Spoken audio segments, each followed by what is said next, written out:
In today's video, I'll share with you 5 things you need to know before traveling to Sri Lanka. The island is poorly promoted on the internet, and this video has the purpose to match your expectations of what you'll find here. Just one note before we start, my team will produce dozens of videos of Sri Lanka, so if you're interested on this topic, it's now time to subscribe. Now let's start right away. There are dogs everywhere in Sri Lanka. On the streets, in the parking lots, at every hotel, restaurant, you name it.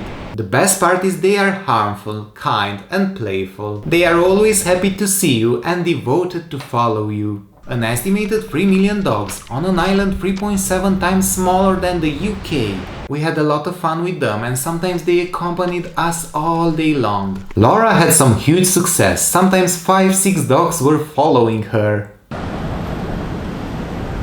So gang.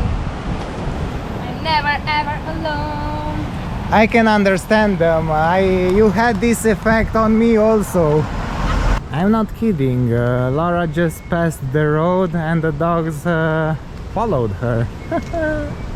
So follow us on YouTube also. Occasionally they randomly ruined our photos, or they made them better. One important thing is that you'll spot them on all roads while driving, and sometimes will be difficult to avoid them as they usually barely move from your way.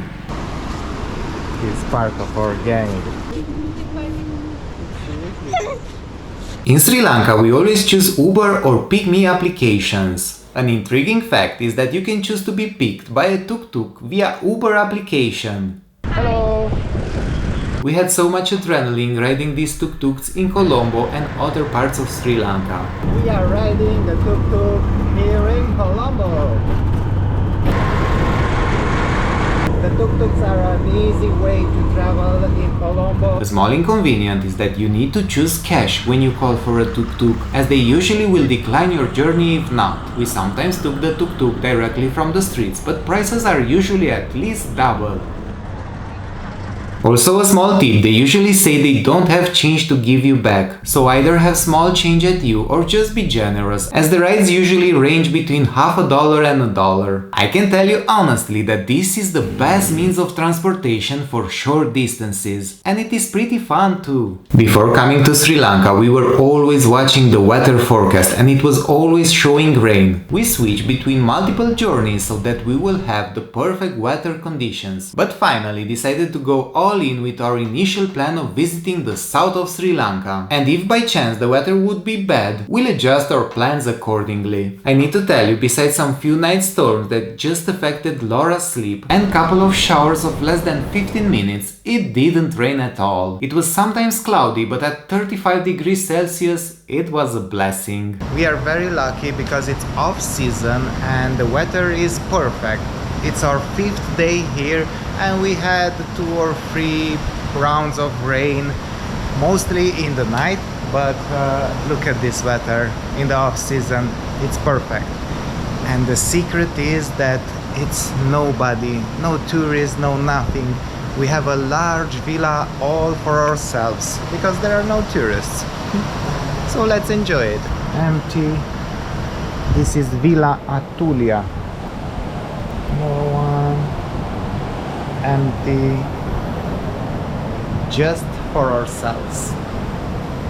So if you want to avoid the crowds, tourists, come in off season and it will be also cheaper. We experienced great prices of hotels, huts or villas, and we usually were the only tourists in the area. Yes, you heard it well, in the area, not in the hotel. That means the beach all for ourselves, the pool just for us, the restaurant and so on. You got the idea. It was sometimes creepy to be outnumbered by the hotel personnel, but we really enjoyed the quiet time and the clear pictures without any other people in the background. I even got the question if my pictures are taken from the internet. I mentioned earlier that Laura couldn't sleep for the first nights. She was not using the secret ingredient, the earplugs. Luckily, Turkish Airlines were generous and provided us complimentary earplugs for further use. As per Laura's testimonial, in one night spent in a hut near the ocean, there was a heavy thunderstorm all night and she felt we would be taken away by the ocean. On the other side of the bed, being declared the light sleeper with my earplugs on,